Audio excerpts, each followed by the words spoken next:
ॐ अज्ञानतिमिरान्धस्य ज्ञानञ्जनशलाकया चक्षुरुन्मिलितं येन तस्मै श्रीगुरुवे नमः। नमः ॐ विष्णुपादाय कृष्णप्रेष्ठाय भूतले श्रीमते भक्तिवेदान्त स्वामिनिति नामिने। नमस्ते सारस्वते देवे गौरवाणी प्रचारिणे निर्विशेषशून्यवादी पाश्चात्यदेशतारिणे। जय श्री कृष्ण चैतन्य प्रभु नित्यानंदा श्री अद्वैत गदाधरा श्रीवासादि श्री गौर भक्तवृंदा। हरे कृष्णा कृष्णा कृष्णा हरे हरे, हरे राम राम राम हरे हरे। वाञ्छाकल्पतरुभ्यश्च कृपा सिन्धुभ्य एव च पतितानां पावनेभ्यो वैष्णवेभ्यो नमो नमः।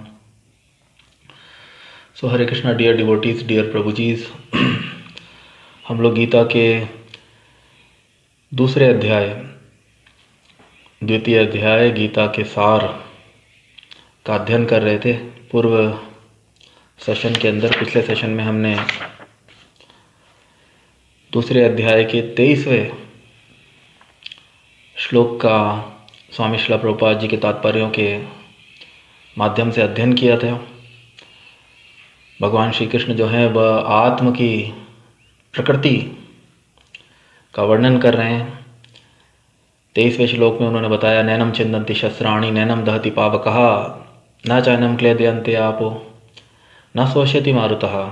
यह आत्मा ना तो कभी किसी शस्त्र द्वारा खंड खंड किया जा सकता है, न अग्नि द्वारा जलाया जा सकता है, न जल द्वारा भिगोया या वायु द्वारा सुखाया जा सकता है। तो 24वें नंबर का जो श्लोक है, भगवान श्री कृष्ण अपने वार्ता को जारी रखते हुए आगे कहते हैं, अच्छेदयो अयम अदाह्यो अयम अक्लेदयो अस्वस्य एव च नित्यः सर्वगतः स्थाणुर अचलो अयम सनातनः। अच्छेदयो अयम अदाह्यो अयम अक्लेदयो अस्वस्य एव च नित्यः सर्वगतः स्थाणुर अचलो अयम सनातनः। तो भगवान श्री कृष्ण ने पूर्व श्लोक में कहा, आत्मा को किसी भी शस्त्र से खंड खंड नहीं किया जा सकता, उसे जलाया नहीं जा सकता, उसे भिगोया नहीं जा सकता, उसे सुखाया नहीं जा सकता। और यहाँ पे भगवान श्री कृष्ण जो है आगे वर्णन कर रहे हैं, अच्छेद्यः न टूटने वाला, अयम यह आत्मा, अदाह्य न जलाया जा सकने वाला, अयम यह आत्मा, अक्लेद्यः अघुलनशील, अशोषयः न सुखाया जा सकने वाला, एव निश्चय ही च तथा नित्यः शाश्वत, सर्वगतः सर्वव्यापी, स्थाणुः अपरिवर्तनीय, अविकारी, अचलः जड़, अयम यह आत्मा, सनातनः सदैव एक सा। तो बहुत सारे आत्मा के अन्य गुणों का वर्णन भगवान श्री कृष्ण ने कर दिया। यह आत्मा अखंडित तथा अघुलनशील है, अखंडित, अच्छेद्यो अयम अघुलनशील, अक्लेद्यो अयम, यह आत्मा अखंडित तथा अघुलनशील है, इसे ना तो जलाया जा सकता है, अदाह्यो अयम, ना ही सुखाया जा सकता है, अशोष्य एव च,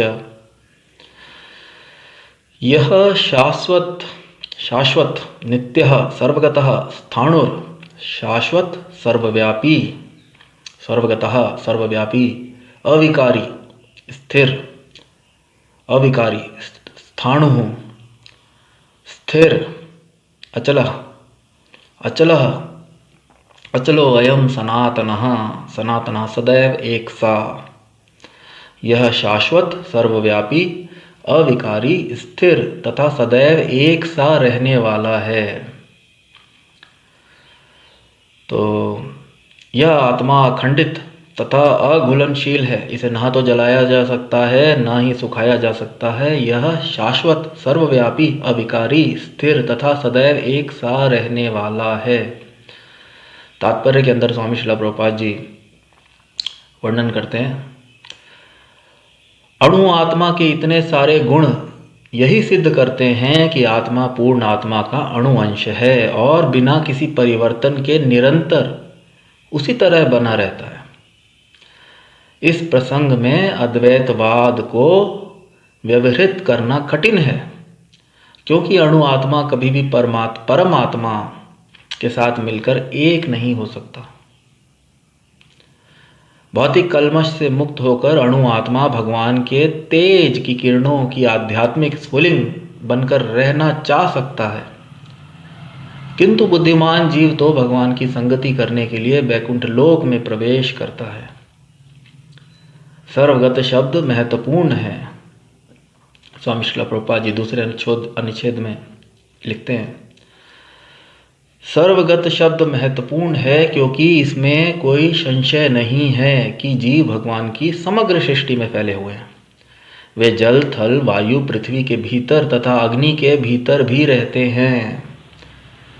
जो यह मानते हैं कि वे अग्नि में स्वाहा हो जाते हैं वह ठीक नहीं है, क्योंकि यहाँ कहा गया है कि आत्मा को अग्नि द्वारा जलाया नहीं जा सकता। अतः इसमें संदेह नहीं कि सूर्य लोक में भी उपयुक्त प्राणी निवास करते हैं। यदि सूर्य लोक निर्जन हो तो सर्वगत शब्द निरर्थक हो जाता है। तो बहुत ही भव्य श्लोक और स्वामी श्रील प्रभुपाद जी तात्पर्य के माध्यम से अनेक ज्ञान, वैदिक ज्ञान प्रदान करने का प्रयत्न कर रहे हैं। तो भगवान श्री कृष्ण कह रहे हैं, अच्छेदयोयम अदायोयम अक्लेद्य अस्वश्य वच।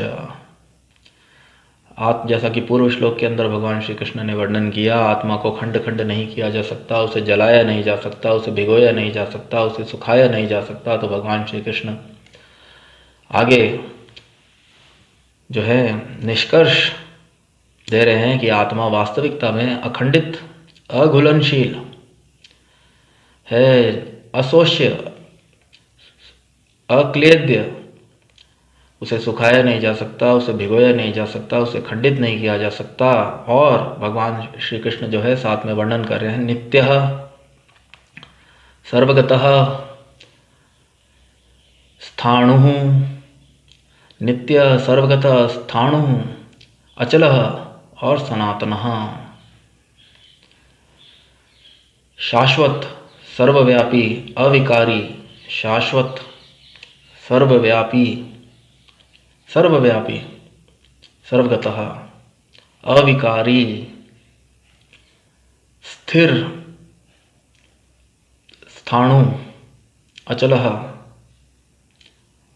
स्थाणु, अविकारी, स्थिर, अचलः मीन्स स्थिर, स्थिर तथा सदैव एक सा रहने वाला है, सदैव एक सा, सनातन, जिसमें कोई परिवर्तन नहीं होता।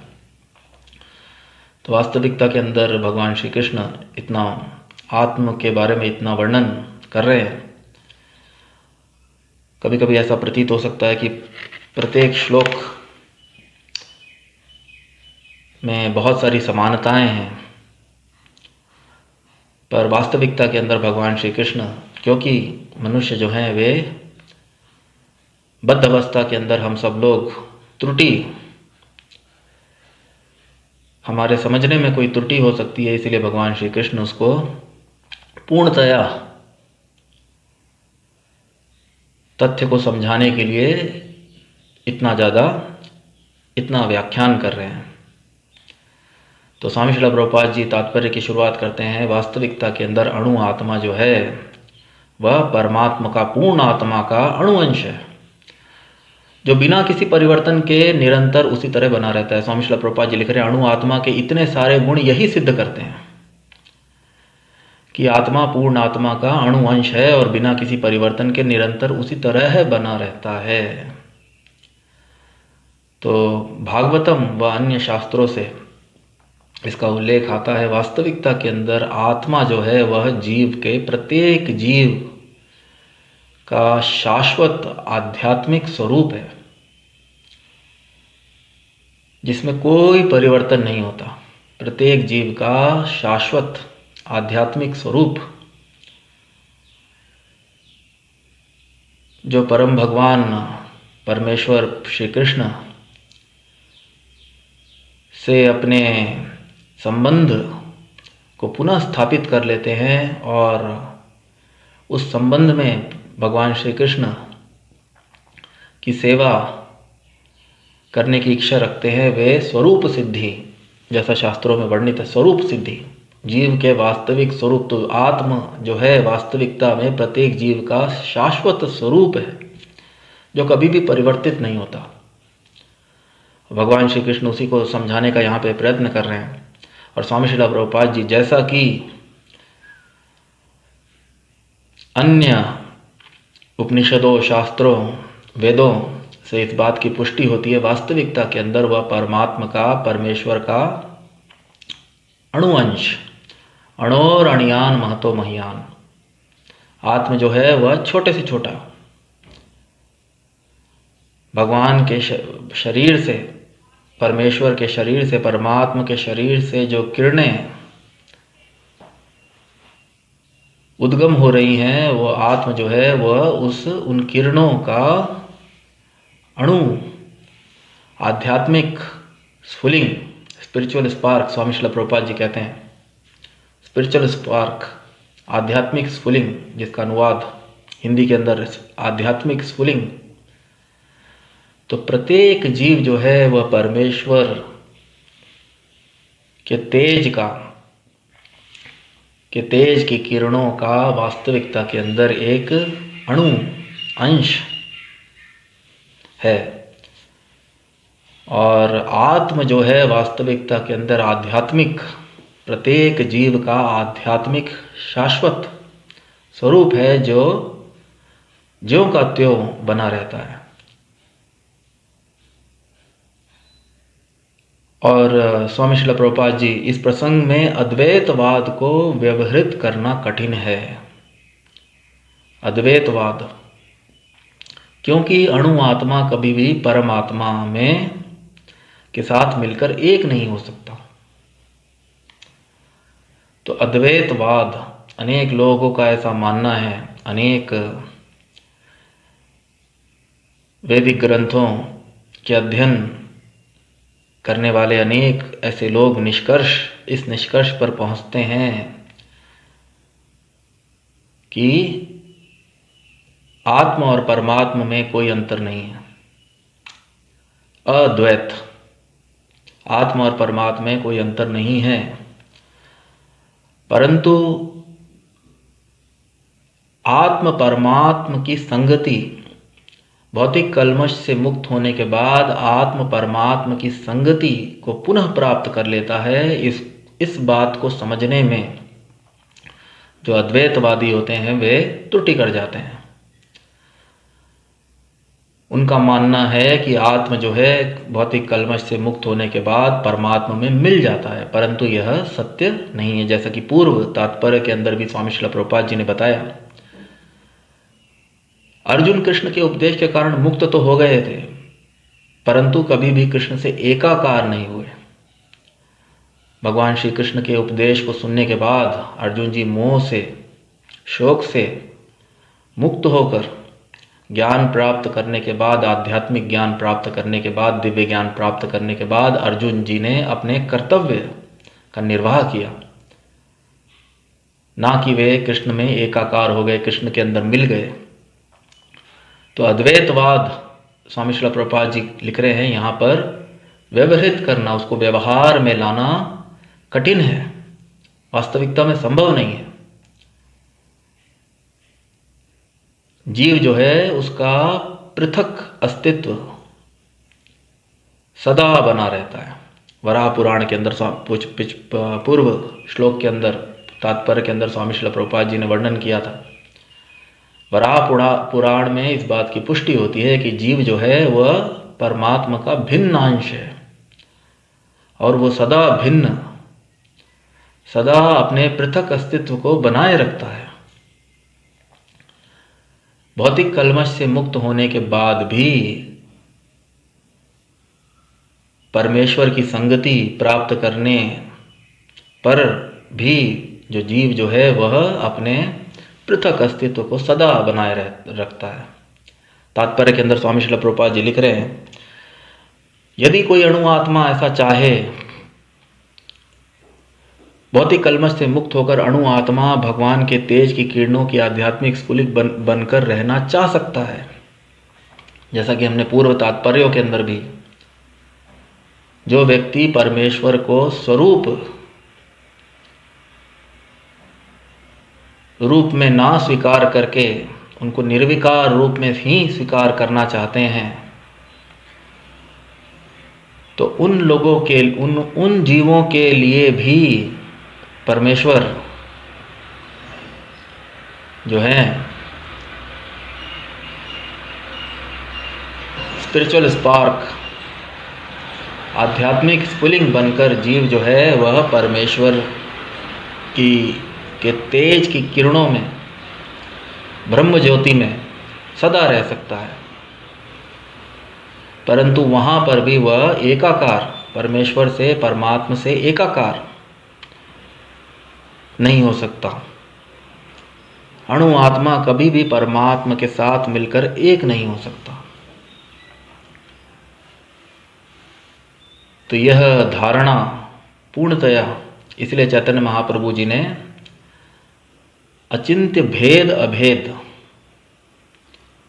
द्वैत अद्वैत से उच्च सिद्धांत, आत्मा जो है परमात्मा में के गुणों के अंदर परमात्मा के समान है। आत्मा के अंदर परमात्मा के गुण विद्यमान है, परंतु फिर भी एक जो है वह, पूर्व श्लोक के अंदर स्वामी श्रील प्रभुपाद जी ने बताया, अणु और एक विभू,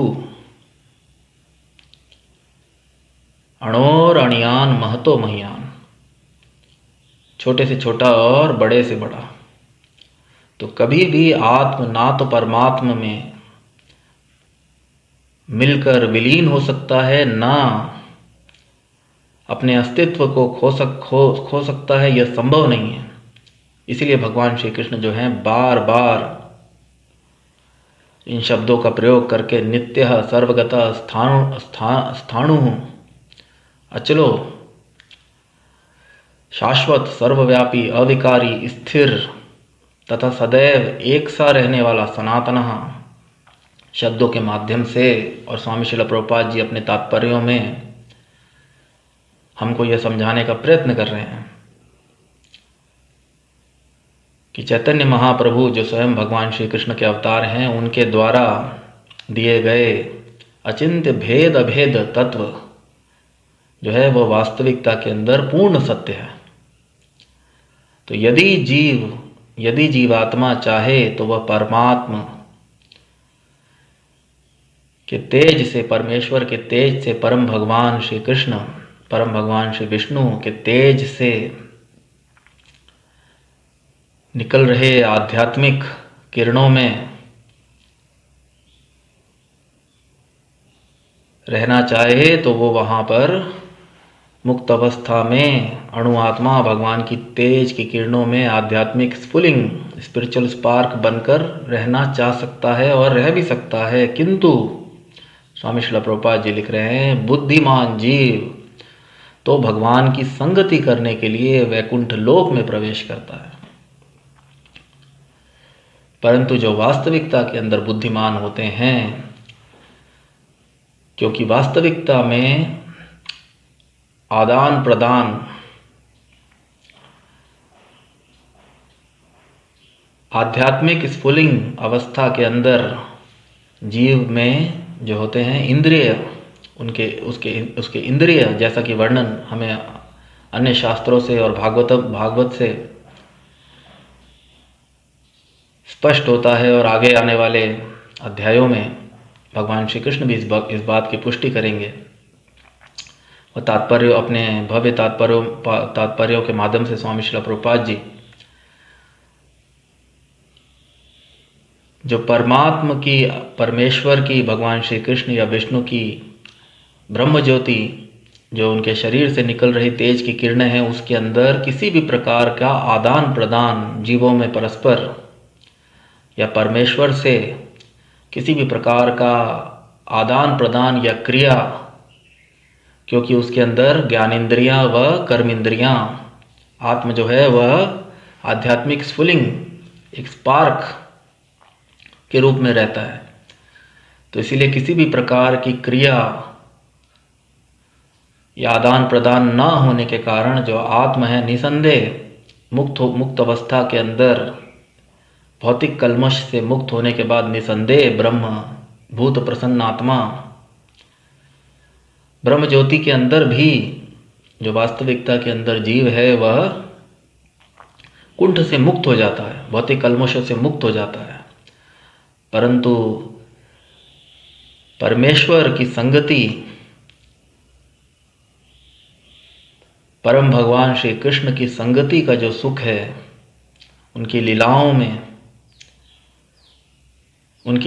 में प्रवेश कर कर जो बुद्धिमान जीव होता है वह उस सुख को प्राप्त करता है जो ब्रह्म ज्योति में आत्मस्फुलिंग बनकर रहने के सुख से कहीं अधिक है।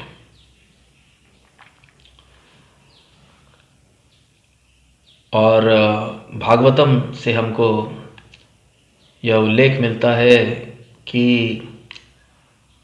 ब्रह्म ज्योति भगवान के तेजमय, भगवान के शरीर से निकल रही तेज की किरणों से भी जीव पुनः भौतिक जगत में आ सकता है। आरुह्य कृच्छेन, पूर्व तात्पर्यों के अंदर भी हमने इस बात पर चर्चा की। आरुह्य कृच्छेन यत् परम पदम ततः पतंति अधोः।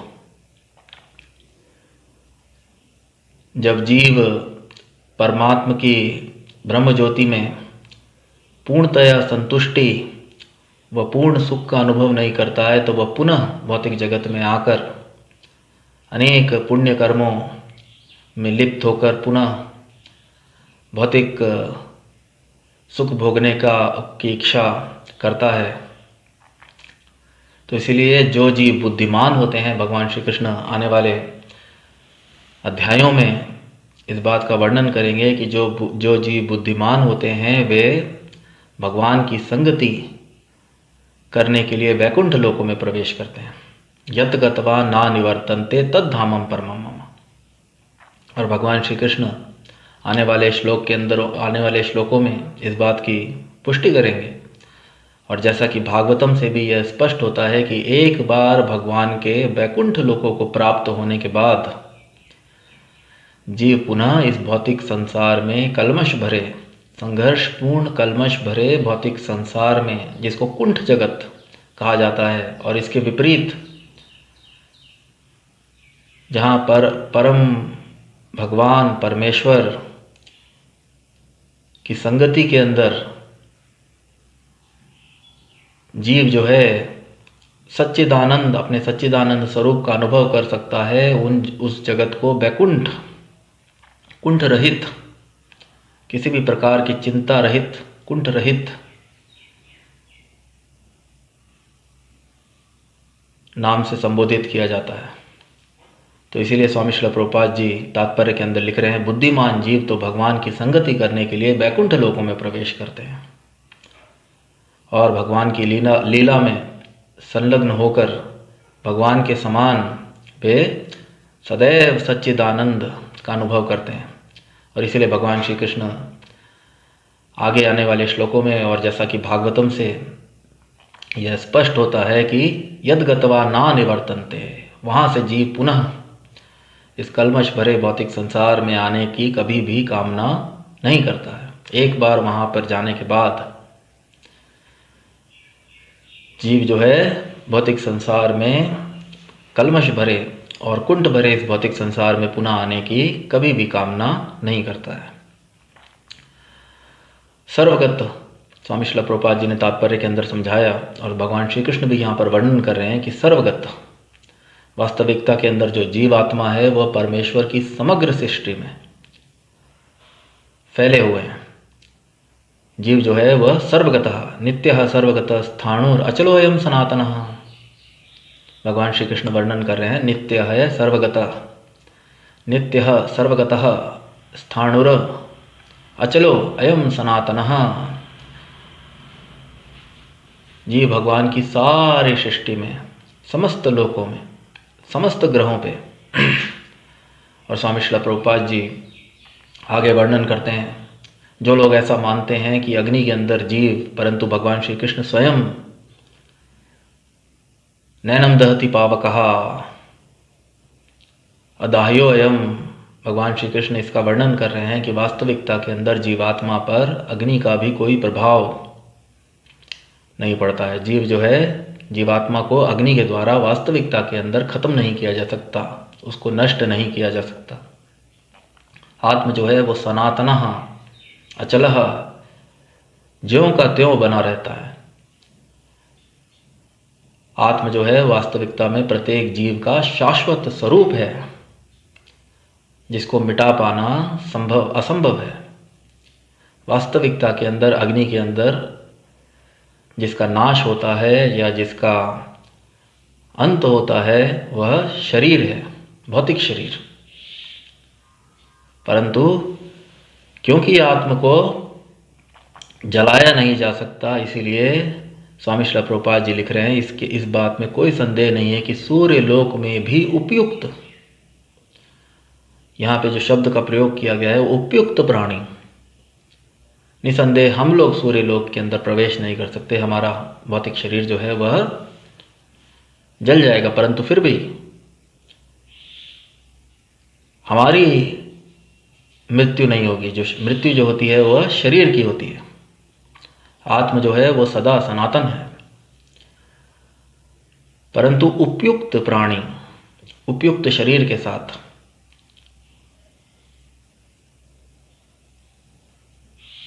धरती पर अधिकांश, पृथ्वी पर अधिकांश लोग जो हैं वे, उनका जो शरीर है वास्तविकता के अंदर वो पार्थिव तत्वों से बना हुआ है, और इसीलिए वे पृथ्वी पर,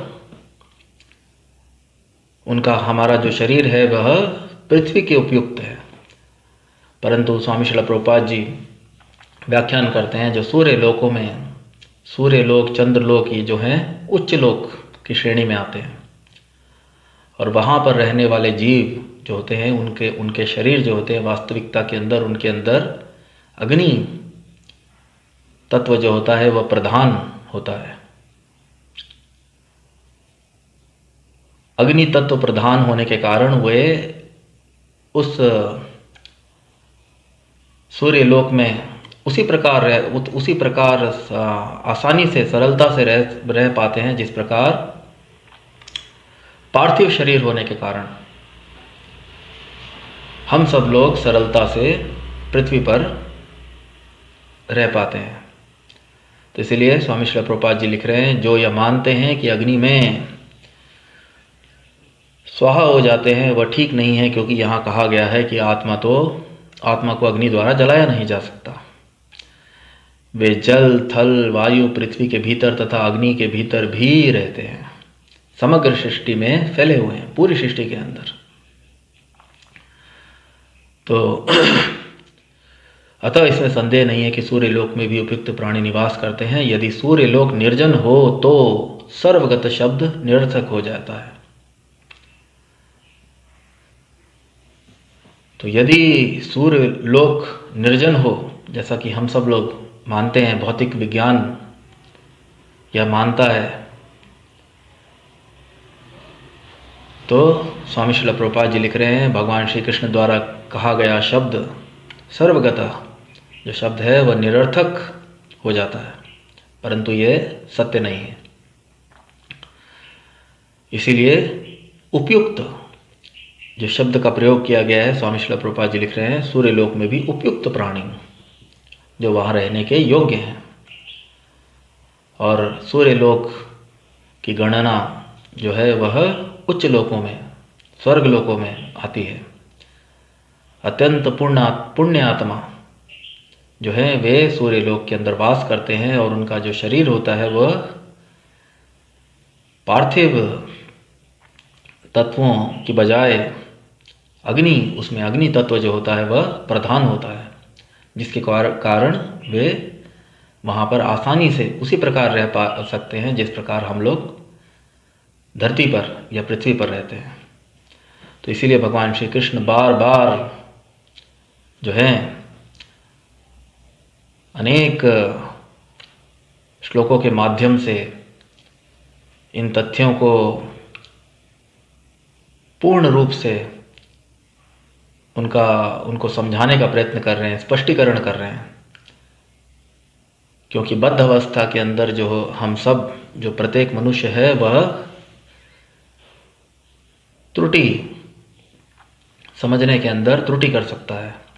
इसलिए भगवान श्री कृष्ण पूर्व श्लोक में उन्होंने कहा नैनम चिंदन्ति शस्त्राणि नैनम दहति, और फिर पुनः अचलो अयम अदायो अयम अक्लेद्य स्वस्य एव च नित्यः सर्वगतः नित्यः सर्वगतः स्थाणुरः अचलो अयम सनातनः।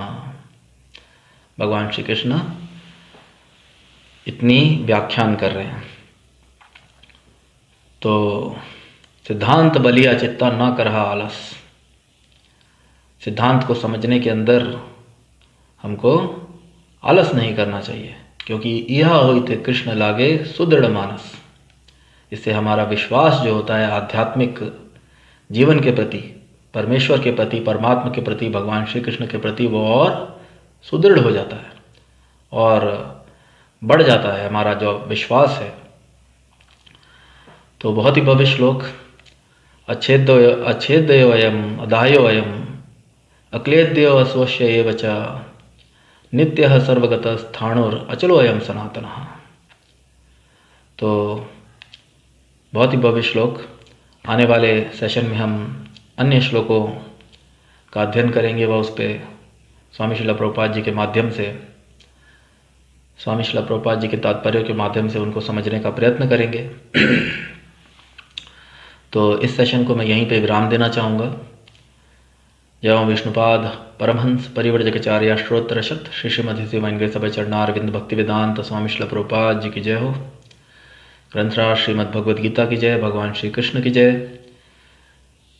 भगवान श्री चैतन्य महाप्रभु की जय। हरे कृष्ण महामंत्र की जय। हरे कृष्णा कृष्ण कृष्ण हरे हरे, हरे राम राम राम हरे हरे। नेताई गौर प्रेमानंदे। हरि हरि बोल।